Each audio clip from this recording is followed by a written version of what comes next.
Hey guys, today I'm going to be talking about the Xbox One and the PlayStation 4. So at the end, I will be telling you what I think I'll pick and also why. So right now I'm going to talk about the specs of the systems. So basically, the Microsoft Xbox One and the Sony PlayStation 4 basically have the same type of specs. They both have an 8-core processor, just like the AMD Bulldozer, I think it's called. But it's not that kind, it's just a reference. But anyway, um, the PlayStation 4 will actually have 8 gigabytes of GDDR4 RAM, which means it'll also be shared with the graphics card. And the Microsoft Xbox One will have 8 gigabytes of RAM, but it will only be DDR3, which means that it won't be sharing it as fast with the graphics card as the Sony PlayStation 4 will, which means that it could lack a little bit in graphics, but not that much. And one good thing that the Xbox One has, some people say, compared to the Sony PlayStation, is that it has a Kinect 2.0, which basically it has a 1080p motion sensor, and it can give you almost 2 gigabytes of data per second because the Xbox One actually will use USB 3.0. So this is really cool, but the only problem is the Xbox One. I think it was yesterday or a day before. Sent out an email in a news press conference thing. They said that they were basically going to allow used games, but they had to be authorized by the publisher at a certain retailer, and basically you would also maybe have to register it online on top of that, which could actually ruin a bunch of jobs at some local video game stores that aren't GameStops.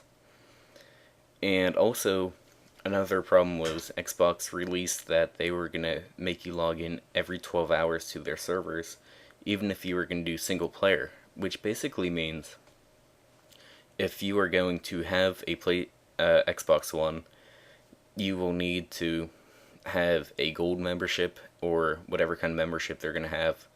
And they're basically saying it's going to cost around $10 per month, which is about what it costs now. It might be a dollar or two more expensive. But yeah, the problem I see with this 24-hour login thing is if you bring like your Xbox maybe to your grandparents or like school or whatever, you're gonna need to check in every 24 hours. So if for some reason you're there maybe for like a week and you bring your Xbox but you have no connection to the internet, you're gonna have a problem with not being able to play after that 24 hours. And also, they also came out with some new controllers, and I thought the PlayStation 4's controller was actually pretty cool because they finally decide that they're going to go out and try something new. Unlike Xbox, they're not really trying to, they're just tweaking the design a little. But PlayStation 4 is basically going to have a touchscreen, I think it is, or like a motion sensor kind of thing on their controller where you can basically just wave your finger on a certain part of the controller and it'll come up onto your actual screen.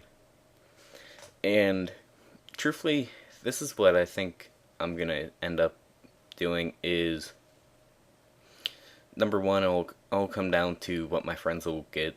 Most are sticking towards Xbox, but I think as time progresses, most will think that they'll get the PlayStation 4 because if they don't charge for internet, and then it's also going to save you money, and basically it's going to be cheaper. And also, I just wanted to say real fast is some new like analysis or whatever said that they think that the Xbox will actually cost around $400 and the PlayStation 4 will cost, I think it's like $350, which is a $50 difference, which is about a new game on the PC or about a month old game on the Xbox. And So that could make a big difference on some people. It's not really going to make a big difference on me. But truthfully, I think I will probably end up with the PlayStation 4 if I actually buy a next generation console. Just because of what seems to be going on right now, but who knows, maybe Microsoft will impress people. And truthfully, I really don't think they did a very good job at their press conference talking about not all video games are talking about having make it into a cable box. ESPN, you can play fantasy like football and basketball while you're watching the game. You can use Skype now. Um, I think it's all cool, but they're not focusing on the main part, which is gaming. And I think PlayStation 4 is focusing more on that. So that's why I think I'm gonna get that. And tell me what you guys think in the description if you guys are gonna get PlayStation 4 or Xbox One, or if you're just gonna stick to current consoles or even last gen consoles. So thanks guys for watching, and remember to leave a comment on what you think you'll get.